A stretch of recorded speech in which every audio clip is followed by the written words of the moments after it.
Hello and welcome to For Heaven's Sake, a Seventh Heaven podcast. We're your co-hosts, Lady J. And T. And T. What up, what up? How are you, T? I'm great. How are you? I'm good. Yeah? Yeah. All right. I'm good. Yeah? All right. I like it. No complaints. No complaints? All right. Yeah.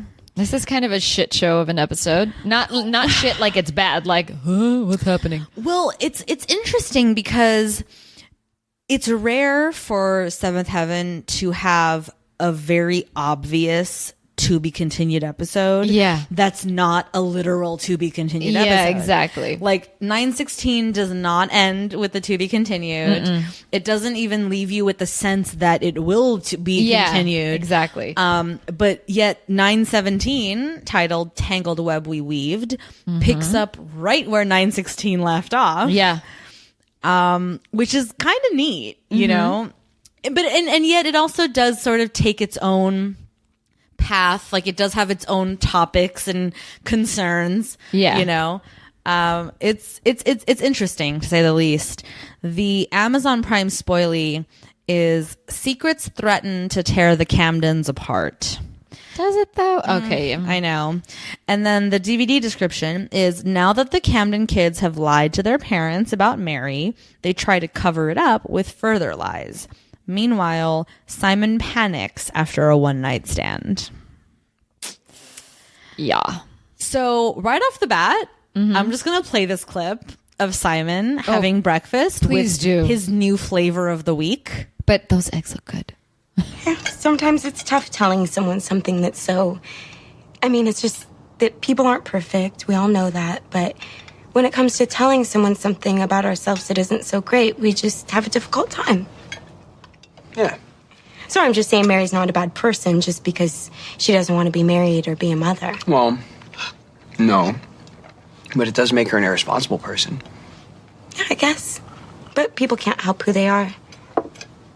Oh, people can help being irresponsible. Maybe she can't. I mean, sometimes people are irresponsible. It just happens. No, see, I'm not sure if I agree with you. Well, I don't want to argue with you. I care about you. I care about you, too. Yes. But you might not care about me if I told you something about me that I should have told you about last night, which is kind of why I sympathize with your sister. Woof. Yep. Yep. So much to unpack here. One, I really like that the show is not playing that game of what's happening with Mary and Carlos. Like, the show is giving the audience the benefit of the doubt that the audience has caught on to what's happening here. Yeah. Okay. That it's not that she's having a baby. It's clearly that her marriage is a little bit on the ropes. Two, what the fuck, Simon? Yeah. Like, I mean, first of all, props to David Gallagher for handling that whole 2-minute silent scene of basically being a waiter, like a pro. Like, he's balancing plates and cups of coffee and doing the most with his breakfast making. But also, what the fuck is the deal with Sandra? That was her name? You? I'm kidding. Yeah, we don't even get her name. I just know it because of the X-ray. Yeah. Who are you? What's up with your voice? And did you just have unprotected sex with Simon? Like, what are we learning here? Not responsible good things. Careless, thoughtless, whatever you want to call that. Irresponsible, all of it. It's so obvious she's talking about an STD. Like, it's so obvious that she's basically saying, I lied to you. I know I have an STD, and now you might too. Terrible. And all I can think is like, oh my God, Simon, are you not using condoms still? I just can't imagine not...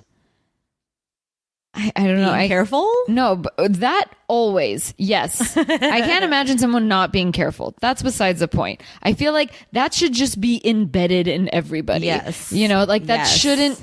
you shouldn't have to think about it. Yeah. It should be instinct. Yes.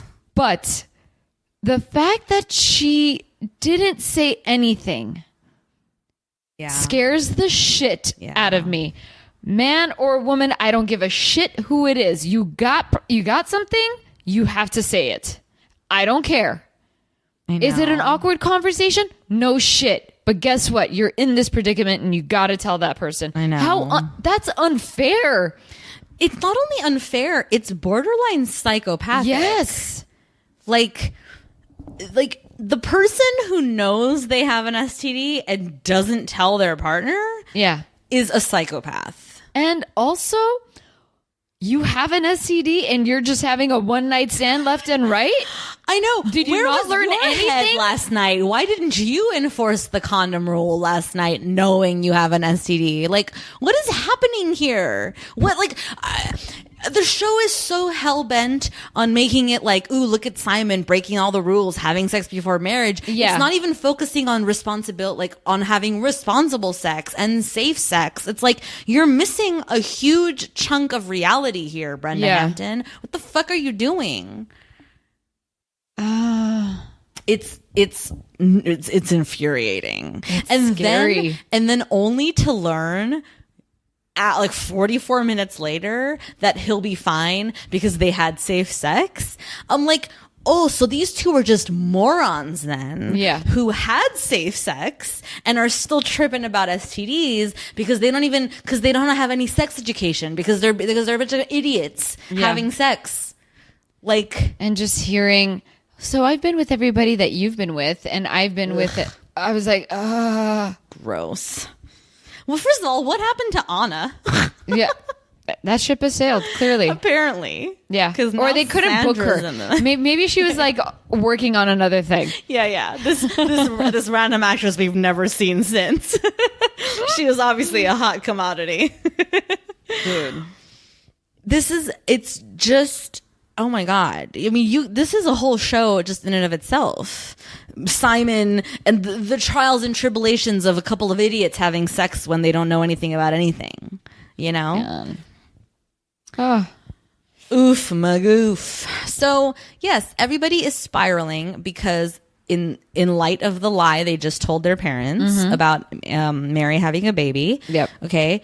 Now Annie has a bug up her ass. She's going to go to New York and visit because she wants to be there. And meanwhile, of course, she has to talk to Carlos because she can't talk to Mary, even though we don't even see Carlos, so it doesn't matter. She might as well have talked to Mary. Will we ever see Carlos? I don't know. Actually, that's a good question. But here's the trip, though. Through a series of conversations and stuff, we learn a lot about Mary in this episode. Yeah, we do. So in the last episode, all we really knew was that clearly her marriage was rocky. Something's not, not everything is great in paradise or whatever. But in this episode, we learned that she's basically left. Yeah. Like, she has full on abandoned her fam, dude. Yeah.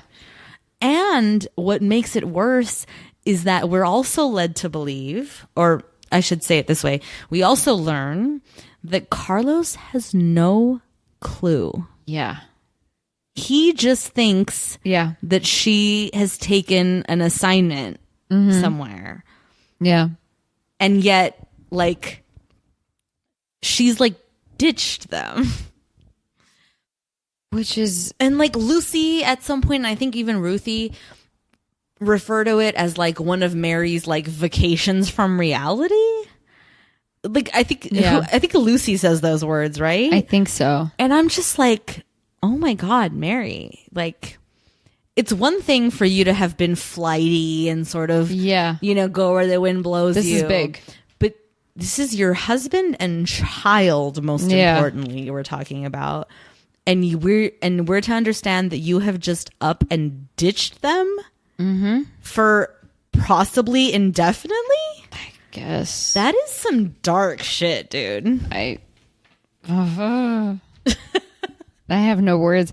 And I think even Lucy, doesn't she mention in this episode in particular that Mary is not returning her phone calls?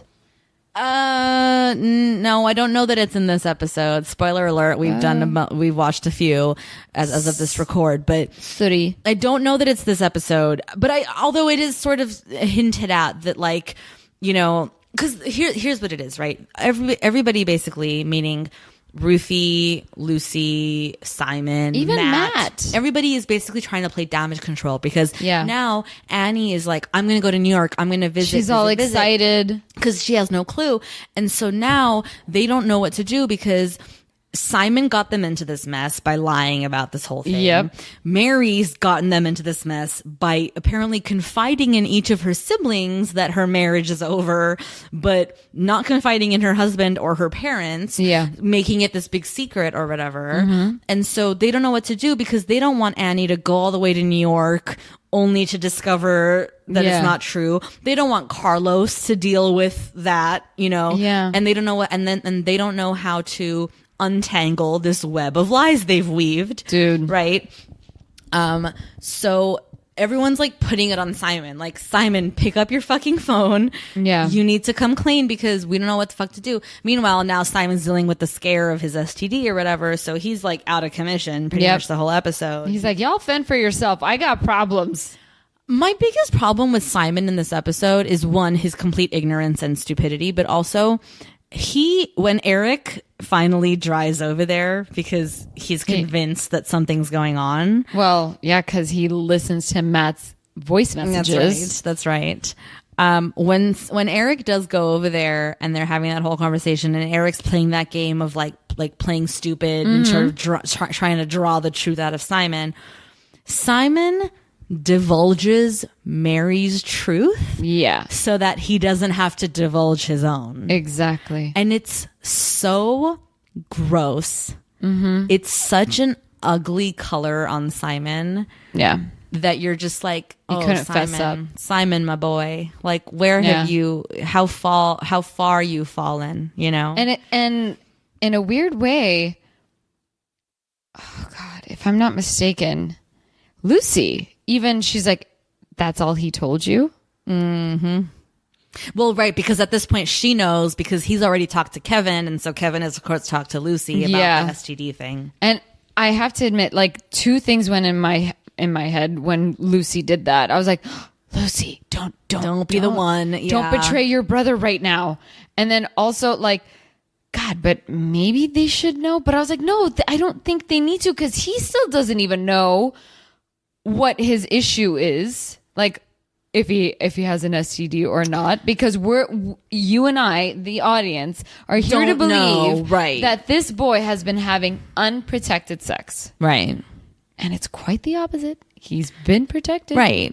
Which, again, from the meta sense or whatever, like, of course, they're not going to have Simon have unprotected sex. You know what I mean? Like, of course, they're going to protect the character of Simon in this instance and just make it like, now, kids, didn't you learn a lesson? Yeah. Don't you ever have unprotected sex because you don't know. Like, it's all about the lesson in the end. You know what I mean? I get it. But it's also just like these people, and honestly, the previous episode really touched on it, and this episode just sort of highlights it. Over it, you know, like underlines it, puts a point on it or whatever. Like, these kids are so what's the word? Naive, like sheltered. They're so uneducated about sex and about, you know, physical relationships and all of that stuff, to where like they're spiraling out of control over, you know, presumably nothing, because they just don't know anything, you know, because they haven't been exposed and they haven't been taught and they haven't, you know, experienced the full spectrum of life's experiences. And so, of course, they're like behind the curve when it comes to just basic knowledge of life. You know what I mean? They're behind the curve. They're stunted. Yeah. And Lucy, I know you had a baby, but you need to get on that sex education thing at church. Okay. When is that going to happen? No, I know. I want to see that. But more importantly, I have a very important note to speak to. Yeah. So when Kevin and Lucy are talking about Simon, right? Yeah. Basically, because Simon called Kevin. Yeah, because he couldn't get to Matt. Yeah. Simon called Kevin. Kevin's talking to Lucy about it. They're doing that whole like debriefing thing as a couple, which I enjoy. They're catching up with each other, and Kevin says something about how he feels, even more of a need to like talk to Ruthie, yes. And because Simon is an idiot and he's stupid and all these things. And then I don't quite remember exactly what is said in this moment, but something about this moment between Kevin and Lucy made me question if they themselves are not using birth control. I think it's because Kevin says something to the effect of like, well, like that's why you shouldn't be having sex before you're married or whatever. And I just had this flash moment, this like light bulb moment of like, oh my God, are these two, because they're married, just not using birth control? Be it a condom, be it the pill, be it the diaphragm, whatever the fuck. Like, are these two just winging it and seeing what happens? Like, is Savannah just an accident? Like, because they weren't trying for Savannah. Yeah, they weren't trying for Savannah. Which leads me to believe, like, these two fucking yahoos are not even practicing what they fucking preach. Like, are you kidding me right now? Yeah, it's true. It is something to think about. What is happening? What is happening on this show? It's untenable that even in 2005, because that's not that long ago, let's be real. This is post-AIDS, post-everything, okay? Yeah. In 2005, that the conversation is more heavily centered on lying and having to untangle webs of lies than the fact that these people are completely clueless about sex. Like, what are we doing? These fucking Ruthie, Lucy, and Martin spend the whole episode sweating bullets about how they're gonna unlie to their parents. Yeah. And I'm like, y'all are not the problem right now. The lies are not the problem. Your problems are Simon, who's a complete dumbo when it comes to all the girls he's fucking. Yeah. Your problems are Mary, who has abandoned her fucking family. Those are the conversations that should be being had. Not like, oh, we lied. What do we do? Who cares at this point? Yeah. I know. Like, perspective, please. They're acting like kids that don't want to be caught by their parents. And like, Lucy, you're grown, married, bitch. You're married. You got a kid. What are you gonna get grounded? Get over yourself. Seriously. It's so What are your bizarre. consequences? What are you gonna do? Chores? Yeah. I know. No TV for a week? I know. Ruthie's tripping, talking to Lucy like, okay, if we don't tell the, like, if Simon doesn't tell the truth, like, Mom and Dad are gonna know we lied, and like, oh my God. And I'm like, and what? Meanwhile, your brother's worried he has a fucking STD, and your sister has left her fucking family, and y'all are worried about some lies you told? Who cares? Yeah, dude. I don't remember when it was really cute when they said, oh, back to the same old tricks, like we're covering for Mary or lying for Mary. Yeah, that was cute then. It was cute. But for you to, it was cute because, yes, it's literally the same pattern. But the fact that you're acting like you're all under 8, Ruthie is, but the fact that everybody's behaving like they are 18 or like younger than 18, living in the house where mommy and daddy can ground them is a problem. Not to mention how Martin and Matt get involved in this whole thing. Yeah. So we let's talk about that for a second. So while the Camden kids are all losing their shit over how they're going to untangle this web of lies they've weaved, okay, Martin very casually and like chill, okay, invites Ruthie to go hang at the promenade with him and Matt. Super excited about it. Soup's chill, like super cash too. Like, he's casual. Like I didn't catch on at all. No, like he's casual, but his eyes just like. A little bit of a sparkle. Yeah. So she turns him down because she's like, well, I even turned Vincent down tonight because like there's some drama going on here. I want to be here for it. So, and then of course Martin's like, what's the drama? And he does that whole like pissy thing where he's like, well, I'm not part of the family, I guess. And so then he sort of like coerces Ruthie into bringing him into the circle, you know, even though he has nothing to do with anything. So now he's in on the whole deal, okay? So when he ends up at the promenade, Mac, all excitedly, is like, she didn't come? Yeah. And Martin's like, who? These two are gonna fucking duke it out over Ruthie, man. Like, it's not gonna end pretty. I don't care. I'm here for it. Just show me some bullshit teenage drama. I'm here for it. Because it's like, it's just fun. It is fun. It's fun. This whole Martin and Mac shit is like the one glimmer of light in this episode. Like you don't want this in real life. Like you don't want to experience it, but you're like, I'll watch it. Yeah. It's super exciting. Dish it out for me. Thank you. Yes. I'll live vicariously. I'm good. So Martin's like, yeah, well, I told you I would like ask her if she wanted to come, and it's up to her. And she said she didn't want to come. And Mac's all like bummed about it or whatever, because while Martin was talking to Ruthie, Mac spied with his little eye Vincent out on a date with Ashley fucking Benson. What was her character's name? I don't know. Exactly. It's like Ashley fucking Benson. I tuned out the minute I noticed it was Ashley Benson. For all I care, her name is Ashley Benson. I could care less what her character is. Has this girl grown up? She looks the exact same. She does look the exact same. She does have a very like baby face. She's just really fucking cute. I'm like, okay, you look the same. The only difference is your hair has changed. That's about it. Been dyed or whatever. Yeah. Mind you, a part of me feels like one of these days I'm gonna go back to Pretty Little Liars and like finish it. Wait, when did you give up? Somewhere in the middle, probably like early on. Well before the craziness of all the dead people coming back and all that shit. Oh, okay. See, I never watched the show, but I remember seeing all the commercials for it. I'm like, oh, so what's happening now?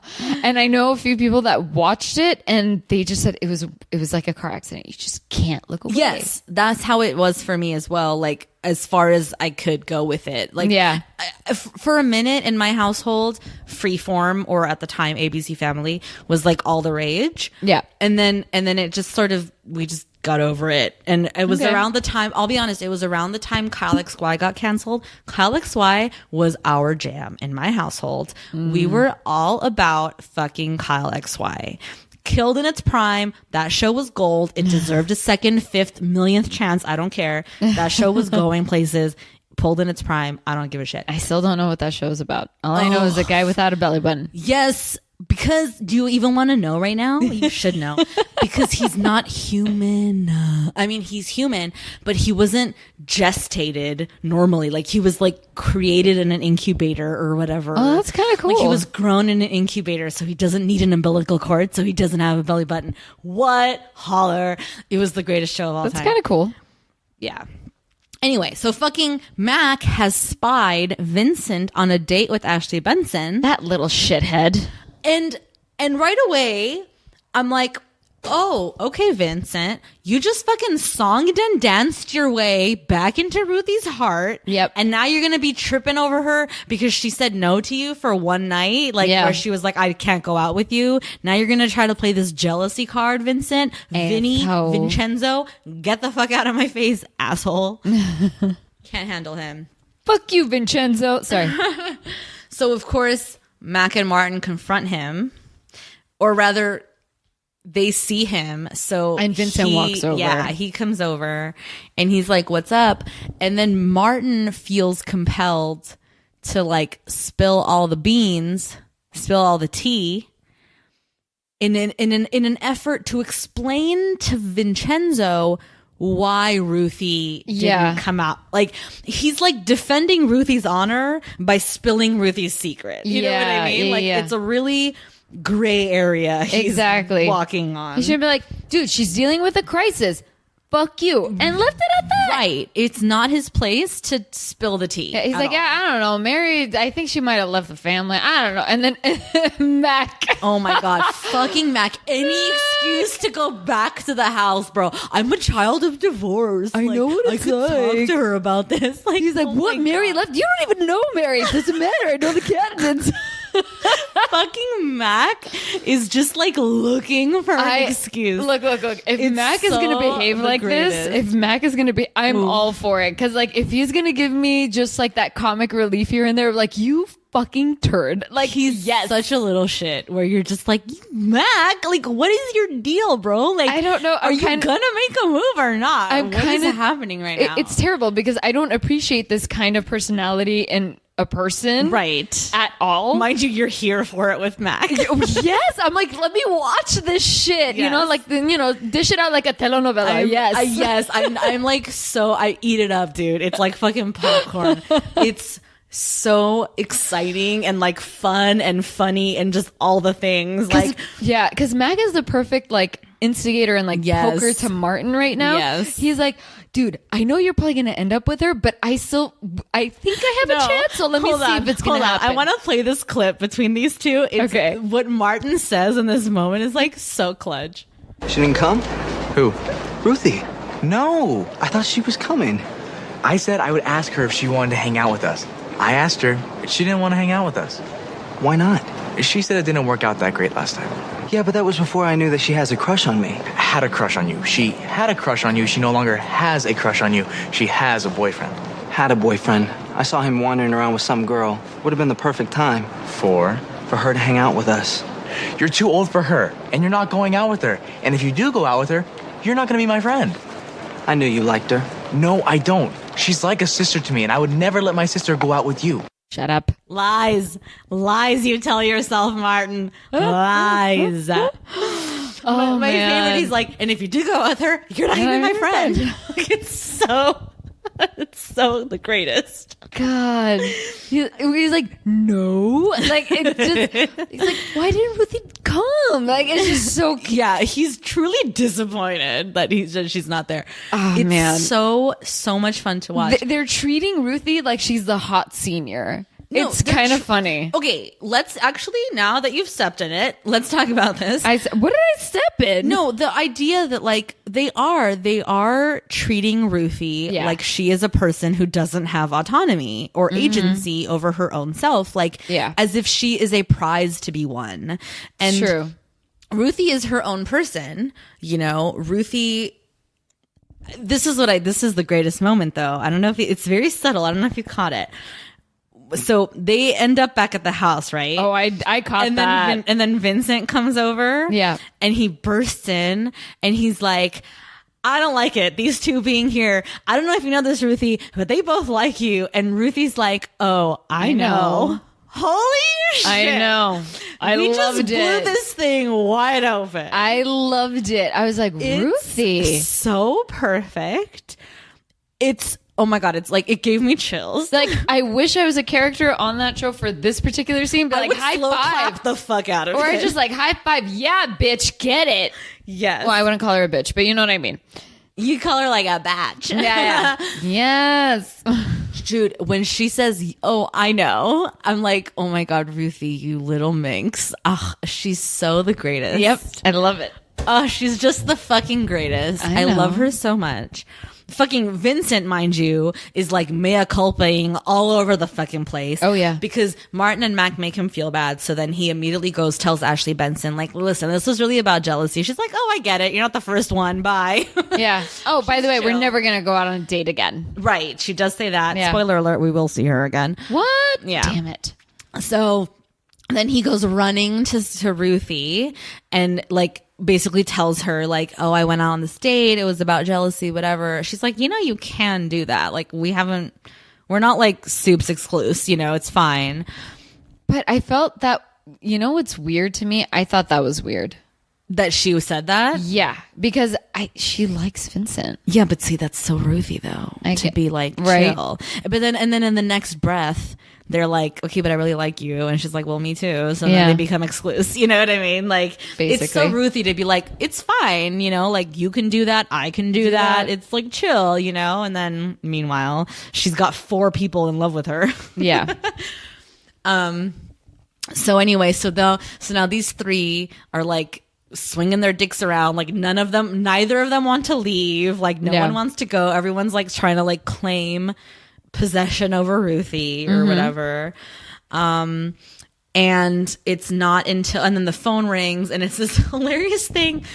It's like, it's only on the show. The phone rings for 0.5 seconds. And then 3 seconds later, Annie comes down. That was your father. He wants waffles. He'll be home soon. And I'm like, how did all this conversation happen? Didn't you want waffles though? I did.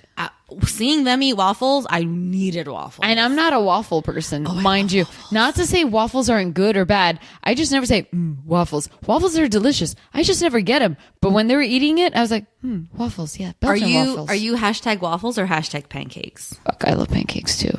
People, which one? Which one are you hashtag? I don't know. Like, I like the crunch of the waffle and I like it. French toast. Ooh. It's that clutch hidden option C, dude. Because it's that middle of like crunch and soft. And I'm like, yes. Plus, honestly, French toast absorbs all the syrup so well. Ugh, I love a good French toast. Oh my God, now I need French toast in my life. It's just funny. You're like, waffles or pancakes? I'm like, French toast. Yeah. Anyway, I'm pretty much hashtag waffles over pancakes anyway, but definitely hashtag French toast over anything else. Listeners, you let us know. Are you hashtag waffles, hashtag pancakes, or hashtag French toast? We should put a poll on Twitter. I will. I'm going to put a poll on Twitter for this episode. Yeah. Note to self. And also you can pick, but whoever wants to leave us like little, ideas of what their toppings are. Yeah. Ooh. Like, okay, if I'm going to have a pancake, it's going to be a blueberry pancake. I'll say that. Interesting. Okay. I love me a blueberry pancake. More than any other kind. Like chocolate chip, no thank you. Yeah, I don't care for chocolate chip. I like fruit with my pancakes, whether it's strawberry or blueberry, banana. I don't like strawberries. Ooh, banana. Yeah, something about banana. But see, a banana on a waffle though, that's so clutch. Strawberry too. I'm here. No, I'm not a big strawberry fan. What? I don't like them. I don't like them in any form. Jams, fresh. I'm not a strawberry fan. I love strawberries in every form. Fresh, jam, whatever, jelly, all of it. I like it all. I do like candy that's supposed to be flavored like a strawberry, though. Like, I like a good Jolly Rancher strawberry. Interesting. I like a good strawberry gusher. Like strawberry shortcake ice cream? No. Do you like strawberry in your cakes? Like a berry cake? No. I'm not a big berry fan in general. Even blueberries are not really my jam. But apparently pancakes. But I do like if I'm going to have a fruit, I prefer it to be blueberry. But I like a plain pancake too. Oh yeah, I know, same. Yeah. Just give me a little bit of butter. But I like a plain waffle over a plain pancake any day.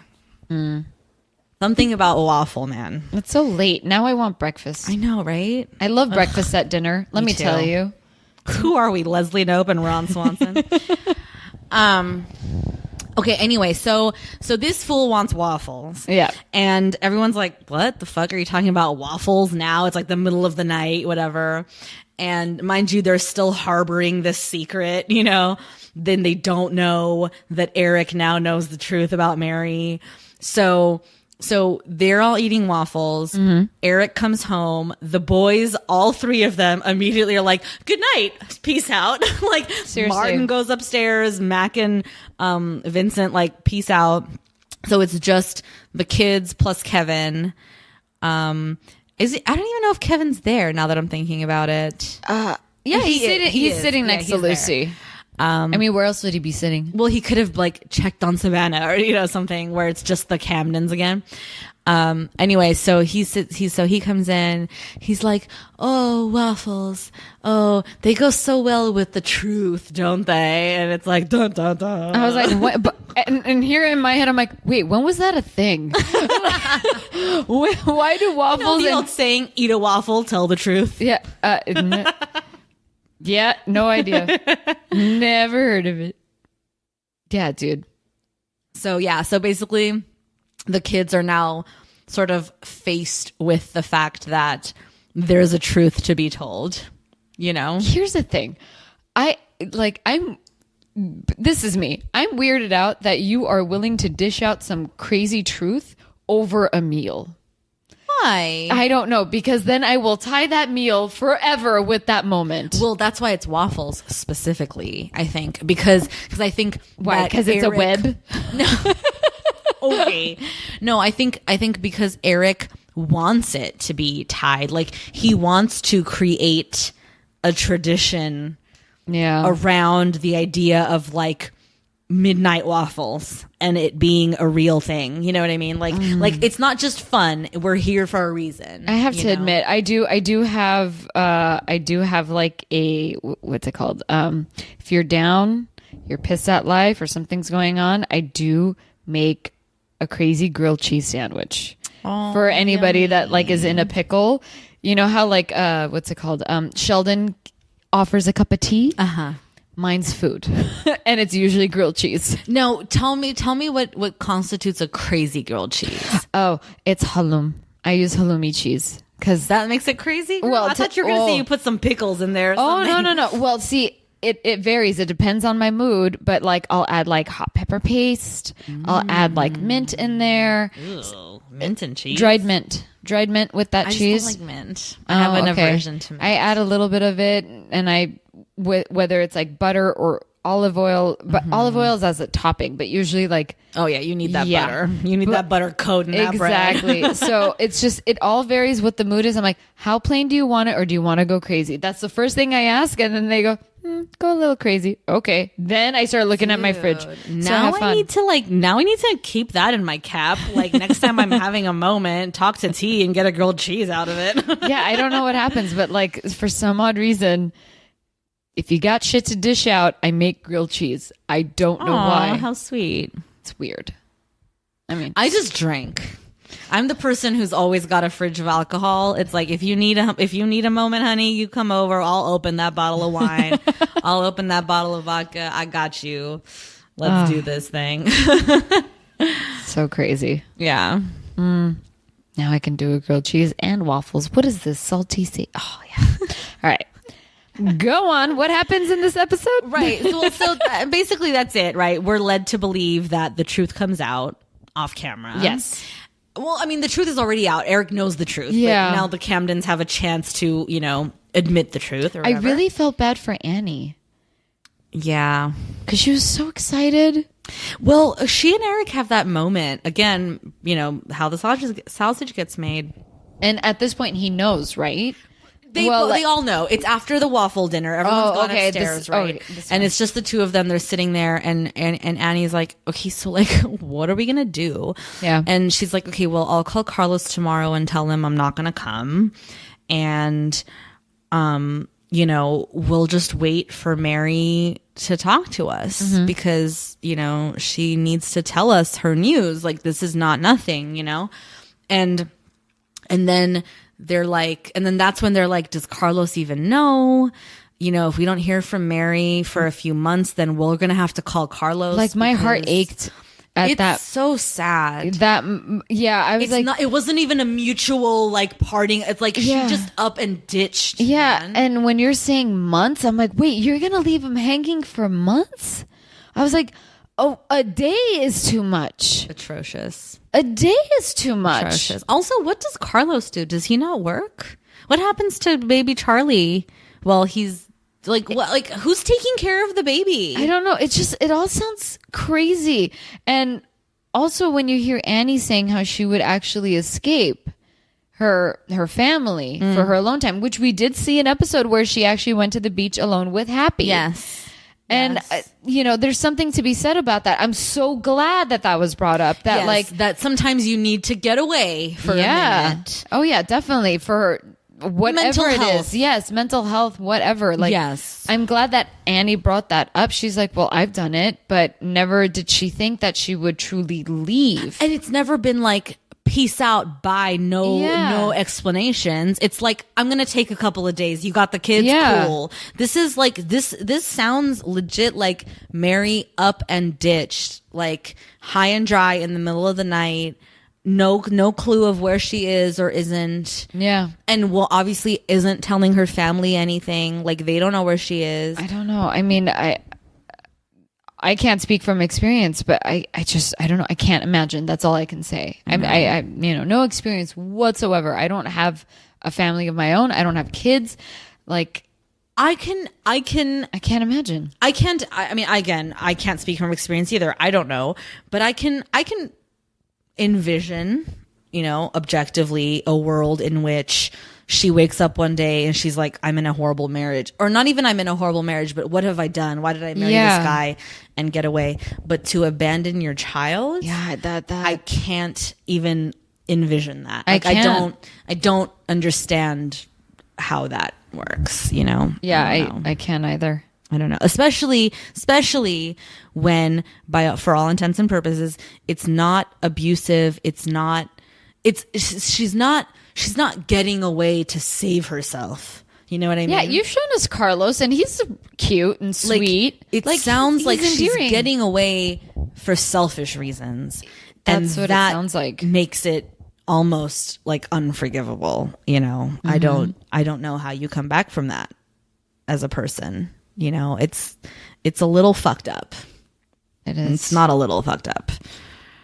I don't know. No, poor that cute baby. I know, he's so cute. Savannah's wearing a cap this episode that says oink on it. What is that? Like, she's a little baby. piggy? I guess so, but she's a cute baby. She really is. She's a really cute baby. She really is. I wonder what this little girl looks like. Oh, and who she turned out to be. Who is she? Yeah. Or what does she look like? She's adorable. It's probably some twins that play her or something, because Probably. that's usually how they do with babies. But oh man, super cute. Yeah, soup's cute. She's a cutie baby. Yeah, man, I don't know. And then of course at the end, Simon calls his dad and like tells him what he's been dealing with or whatever. Oh God, maybe there's that cheesiness to me, or that loves. What's the word here? No, there isn't a word. But I just like the fact that Simon is still scared to tell his dad his shit. But I love that he still went to him. And I truly adored Eric saying, we love you, Simon, no matter what. Yeah. That's all he needs to hear. And I'm sure he believes it. And I'm sure he knows it. But it's that fear of, oh my God, what am I going to tell my parents if something like this were to happen? Well, here's the thing. And I think it speaks to, the strength of this family and their bond with each other and stuff. Like, Simon doesn't have an STD. He's fine. He didn't even have to tell his dad. No, he didn't. He didn't have to go there. He could have just dealt with it the way he did, which is talk to his brother, talk to Kevin. No, he's okay. Get tested, obviously. Get his results. No, he's fine. And then just be done. Like, he didn't have to go out of his way to call his dad and be like, there's something I have to tell you. I'm scared. I don't want to, but I know that I should, or whatever. Yeah. And the fact that he did, like, speaks to, I think, a little bit of Simon's strength of character in that, I don't know. I feel like there's still some moral compass in him. Yeah. Not even objectively, the morality that has been instilled in him. Yes. From his life, from his family, that compass still exists. Whether or not I agree with that compass or whatever is not the point of my point, There's a lot of transparency in this family. Yes. So, yeah. And then And then I like that little moment where, because he's at church, right? So Simon's like, oh, I don't want to bug you. You're going to go do your sermon. I'm sorry I'm not there. And Eric's like, well, why don't you come over for a whole weekend once and you can, spend the weekend with us and come to my sermon and, all that stuff. Yeah. And Simon's like, okay, well, I don't want to keep you. He's like, listen, you know how this thing works. If I'm not there when the first hymn ends, I'll sing another one. Talk so to me. Cute. Like, it's such a perfect, like, father and son moment of just like, I'm your dad first and foremost. Like, what's up? I'm here for you. Like, that was really sweet. It is really sweet. Yeah. Eric. It's honestly too the first moment I think of levity we've ever experienced when it comes to the church. Yeah. That I think that's definitely a solid moment where I can say, Eric, thumb up. Yeah. Like you that really, was a good dad moment. Yeah. For him. Yeah, definitely. Usually he's such a shit starter or just nosy, but this was just sweet. Mm-hmm. Like just there, just a listening ear. Mm-hmm. Yeah, it was nice. It was sweet. It was. Oh man, this ep. But I have to admit, I loved Matt freaking out on the other line while his dad is listening to the messages. Fucking loved it because Matt's like, no. His eyes are getting big. He's like, what are the messages? And like, why are you teaching your dad to listen to your voicemail? Well, how does he even know that it's? Oh, he tells him. He's like, oh, dial down or whatever. Like, press this button. No. But how does Matt know that Simon's message is going to be bad? Well, he's just assuming that it would be.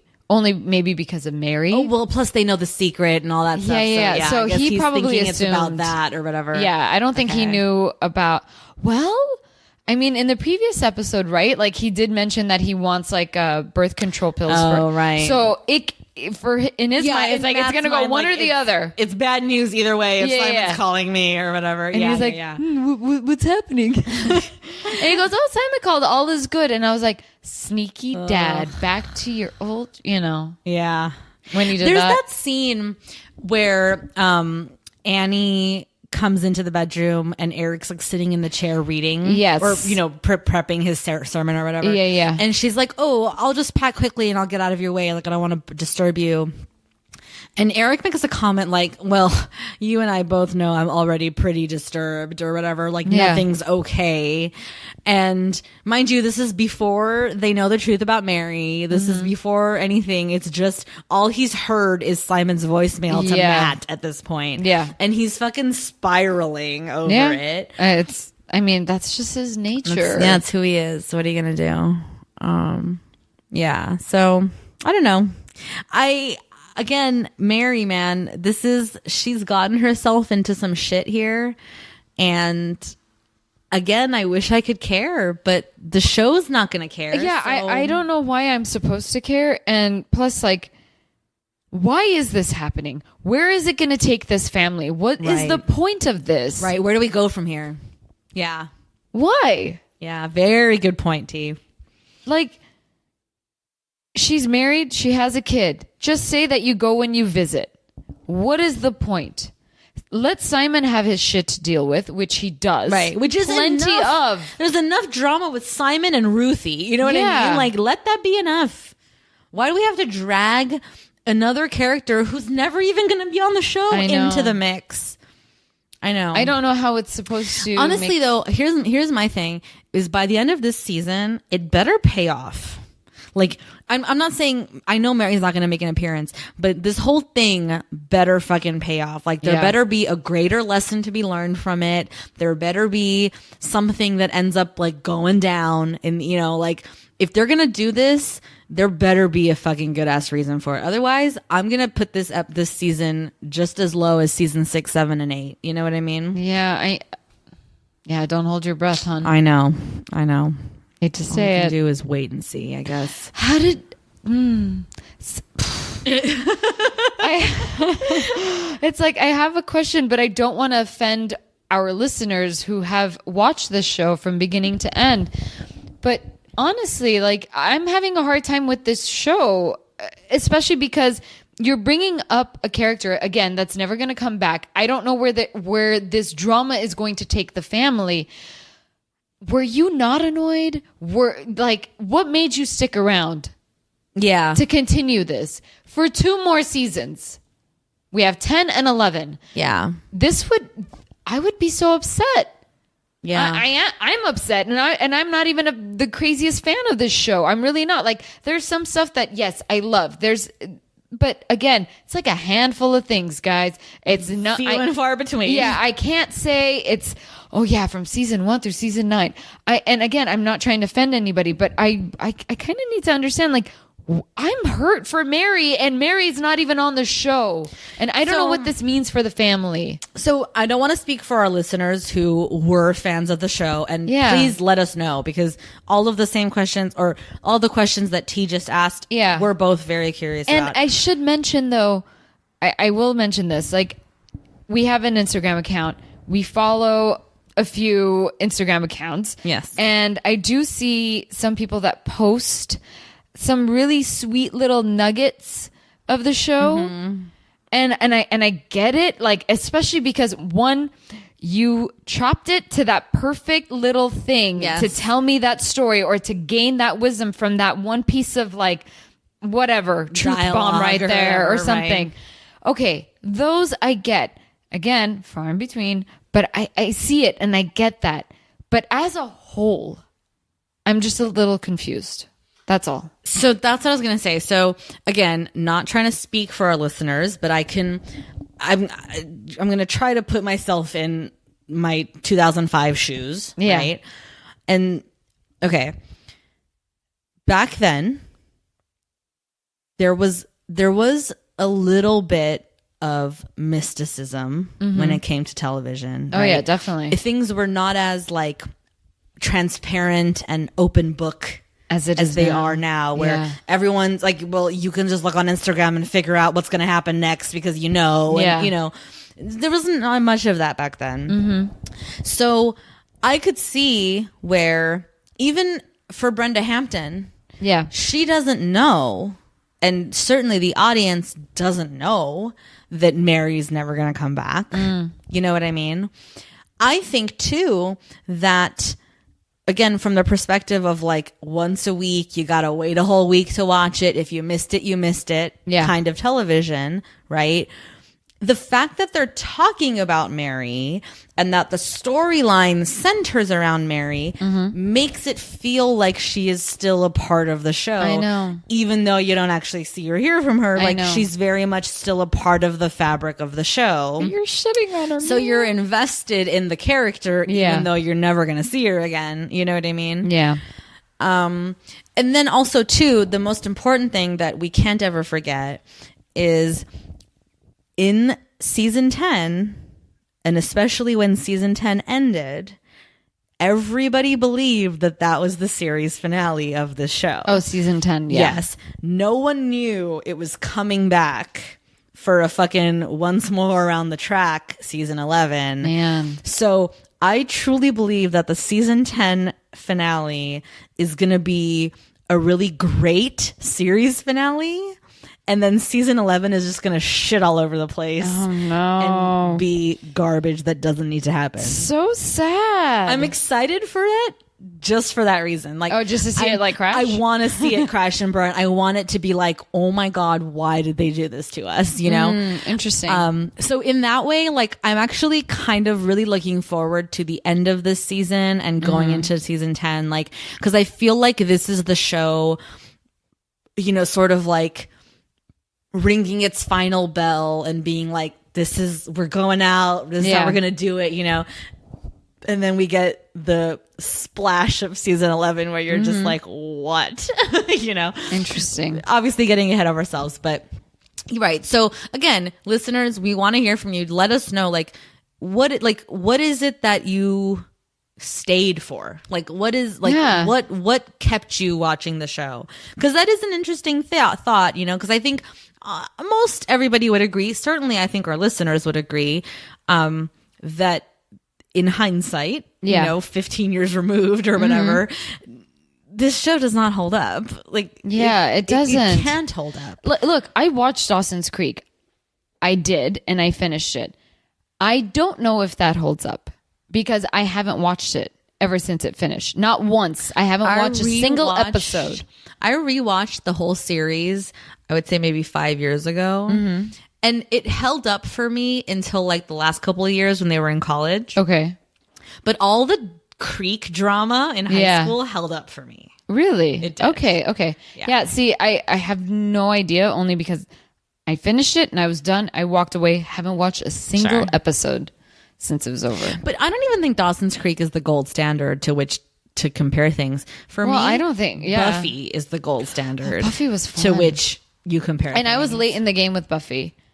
Like, I remember I was late in the game with Buffy. I don't even ever think I really watched it. I did a full binge of Buffy just, again, 5 or 6 years ago for the first time. No, I remember watching it in high school, and also, but I was late in the game. I didn't watch the first couple seasons, and then I don't know what happened. Something turned on, and I just started watching it, and I went, shit, I've been missing out. And I said, I'm not going to wait till this is over to watch it all, because that was not an option. Not an option. So you're like, okay, I'm just going to watch it. So you just dive in and see what happens. Yep, That's right. Yep. And then if you're lucky, you catch it in syndication here. Yeah, exactly. Exactly. God, what a weird way to watch television I know. was. Actually, I think it's a little bit more magical. Yes, it was. It's magical to watch it that way. Right. I like it knowing that I can't see you again. But Netflix and Hulu, there was a sense of mysticism still sort of surrounding television back then. Yeah. That was like, it was a little more ephemeral. It was a little more like, oh yeah, you caught that cool episode. Mm-hmm. Yeah. Like you had like this, like you wore it like a badge of honor. Like, I watched it, Now it's like, whatever, I love TV Land for this reason only, is because Hot in Cleveland. Well, I don't watch that show. I've seen a couple of it. I've watched a couple episodes and it cracked me up. I binged and finished Hot in Cleveland, and by the end of the series I was crying. Interesting. No, like Golden Girls is on? Hell yeah. Three's Company? Yes. Yeah. I am a sucker for old sitcoms. I can sit there and watch them over and over again. No problem. All of them. Sanford and Son, All in the Family. I don't care. I love them. I never could get into All in the Family. I don't know. Something about it just kind of made me crack up at how rude he was. I think it's that exact thing. It's because, and I get that it's satire. Yeah. And I have the objective appreciation for comedy to recognize what that is, but it doesn't do it for me. Like it doesn't make me laugh to go, oh, what a chauvinist pig. Like it doesn't make me laugh. I know. You know what I mean? I don't know what it was that actually did make me laugh, but there was always that little piece of, at the end where Archie kind of gets it. Well, sure. Kinda. And of course, at the end of the day, Edie always gets the last laugh. Like, that's the point, because he's so a garbage person who needs to learn a lesson. Yeah, I get it. She's so magic. I loved Edie. Yeah. Her delivery, I swear, it's... I just called her Edie. That's not even... She goes by Edith. Yeah, Edith. She is Edith. Yeah. But like, Edith... Like, kind of like, it kind of, oh my God, is that where David was born? But like, yeah, I don't know. Old sitcoms, I'm a sucker for it. It's weird. I don't know why, but I am a sucker for it. I get it. And I think it's because the jokes still fucking, Three's Company still lands because it's raunchy, because it actually fucked with television, whether it's physical comedy and the raunchiness. Yeah, you're right. Like, my favorite, not my favorite, but one of the shows I liked growing up as a kid or whatever was Green Acres. Oh, really? I had such a weird soft spot for Green Acres. Like, I loved, was it Jaja or Ava in that one? It was Jaja, right? Yeah, I believe it's Jaja. I loved her and her little accent and her like frou-frou-ness, and I loved the theme song. I loved everything about Green Acres. Interesting. Yeah. That, and then I was a huge Genie head. Genie? I Dream of Genie. Yeah. Oof. Bewitched, Dream of Genie, both. I would watch both. I prefer Genie over Bewitched. Yeah. Well, Genie was just... Because she was pretty. She was like kind of sexy. Like you could like... I always like liked the moments where she was in her little getup, or like in her bottle or whatever. Like I drived on that a little bit. because like Samantha was never sexy, you know, like her deal was never like, it was never raunchy like Jeannie was. That's you true. know? Jeannie was a little bit more raunchy. Yeah, because of her relationship with Master and everything. Yeah. You know, like there was a little bit of sort of underlying raunch there. Yeah, you know? there was. Definitely there Yeah. was. Yeah, I forget about that. Yeah. Oh man, fucking. I used to love summers, like when you're off from school and Oh stuff. my God, yeah. Because like Nick at Night Was be the a shit thing. when we were younger. And like every day of the week they have like a marathon of a different show. Yeah. And like, oh, it was the greatest. You punks, you started putting Fresh Prince of Bel-Air and you made me feel old. Wait, Fresh Prince is on Nick at Night now? Is Nick at Night still a thing? Yeah, it's still a thing. Really? Well, Nickelodeon it turns into a thing. Like you'll see Fresh Prince of Bel-Air on at like 10:30 now. I'm like, what else do they air at night? Like Rugrats? I don't know about Rugrats, but there was a time that they were putting Full House. I don't know if they are anymore. Ugh, who cares? I don't care about Full House. I know that's kind of an unpopular opinion, but No, it's I don't never know. been a favorite show of mine.